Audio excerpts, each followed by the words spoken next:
আগষ্ট মাহৰ ৰদালি কাব্য আলোচনীখন আজি পোষ্ট অফিচ যোগে মোৰ ঘৰত আহি পালে।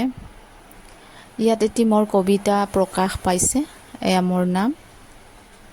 মই এটি সৰু কবিতা ইয়াত দিছিলোঁ। এইটো হ'ল কবিতাটি। আজি পিছে মই মোৰ কবিতা আবৃত্তি নকৰোঁ। স্পানী গগৈ চেতিয়া বাইদেউৰ এটি কবিতা আবৃত্তি কৰিছোঁ।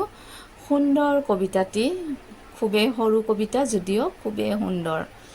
কবিতাটিৰ শিৰোনাম হৈছে ফুলবোৰ ফুলিছেনে, ফুলবোৰ ফুলিছেনে অৰুন্ধতী, যদি পাতবোৰ সৰি গ'ল ক'বা, ঋতু বাগৰিলে আকৌ মনত পেলাবা, আহিবা আৰু ক'বাহি বাৰিষাৰ কথা, তোমাৰ পদূলিৰ পৰা মোৰ নঙলামুখলৈ কিমাননো দূৰ, ফুলবোৰৰ দহাই দি আহিবা এদিন অৰুন্ধতী, তোমাৰ বাগিচাৰ কথাও পাতিব পাৰিম।